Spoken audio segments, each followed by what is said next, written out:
War and Peace, Book 8, Chapter 14. Recording for LibriVox.org by Eva Harnick. Morning came with its cares and bustle.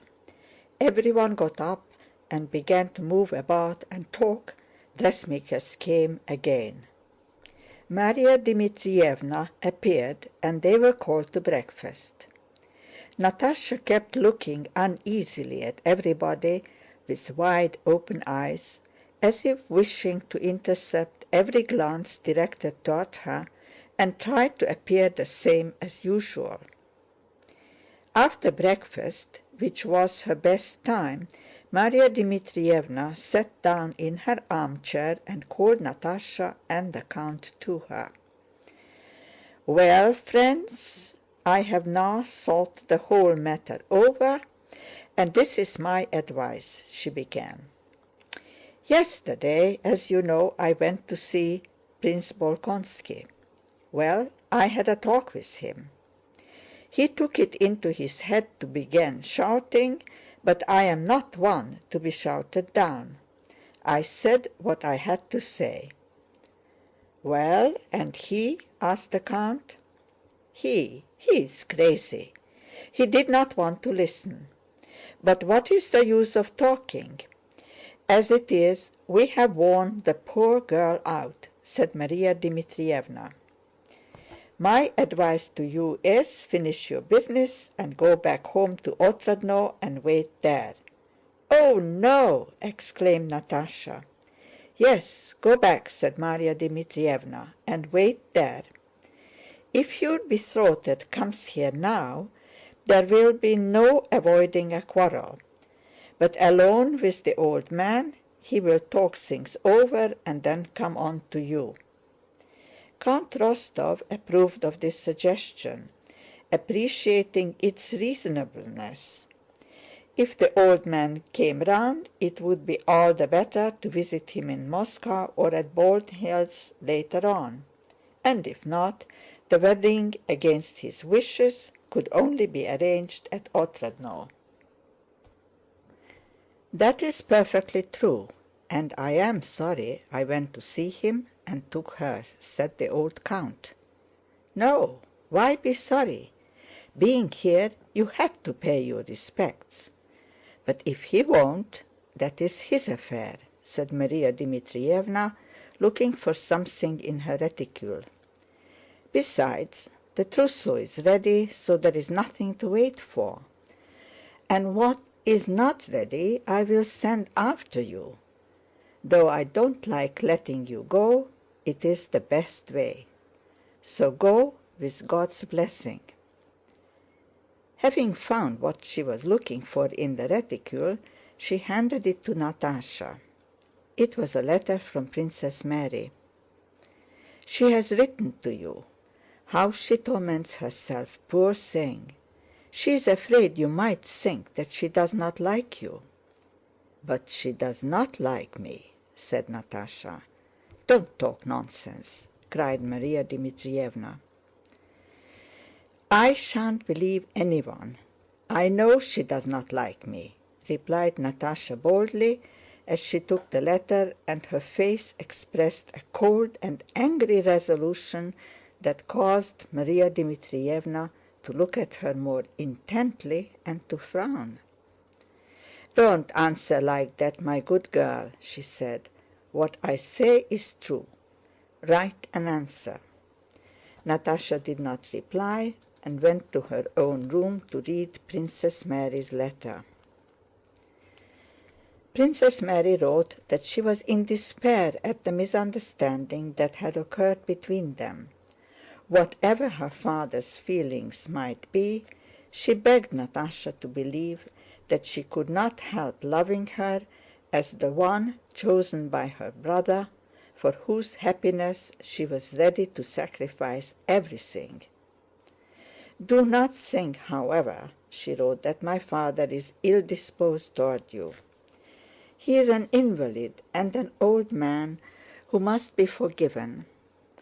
But he is good and magnanimous, and will love her who makes his son happy.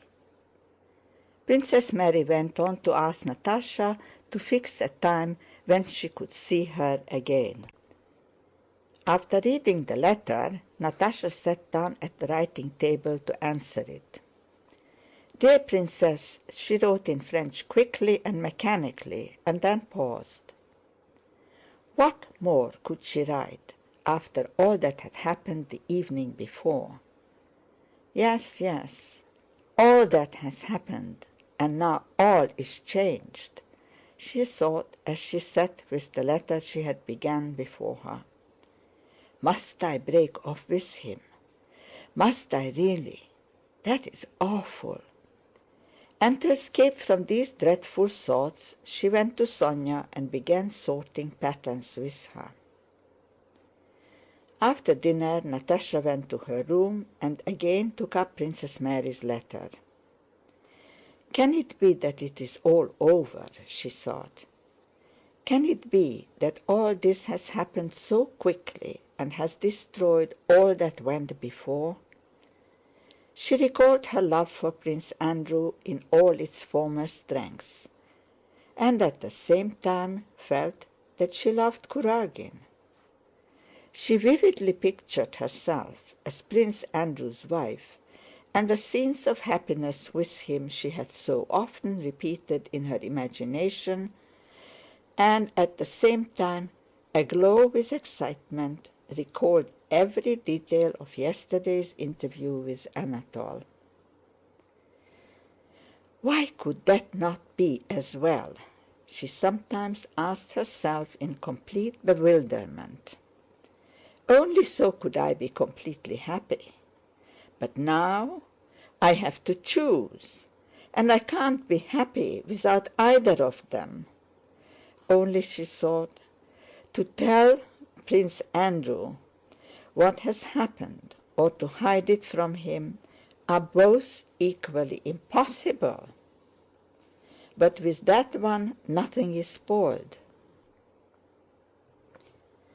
But am I really to abandon forever the joy of Prince Andrew's love, in which I have lived so long?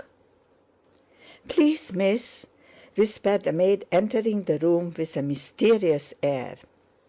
A man told me to give you this. And she handed Natásha a letter.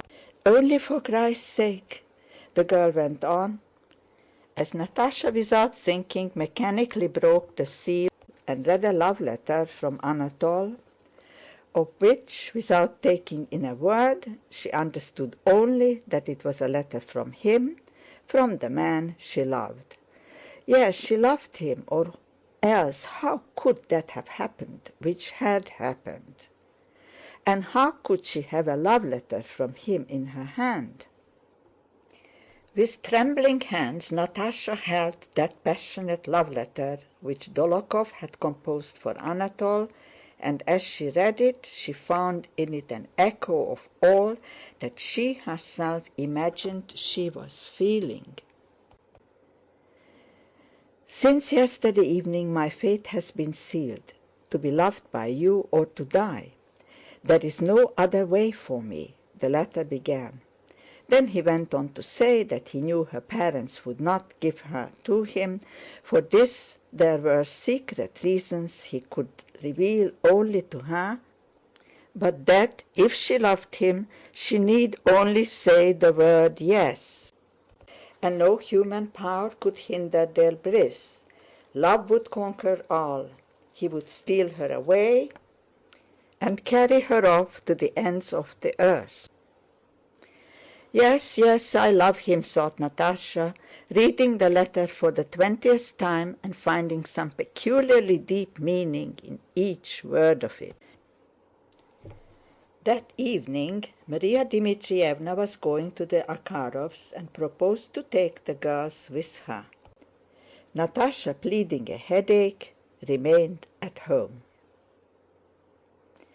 End of chapter 14. Recording by Eva Harnick, Ponte Vedra, Florida.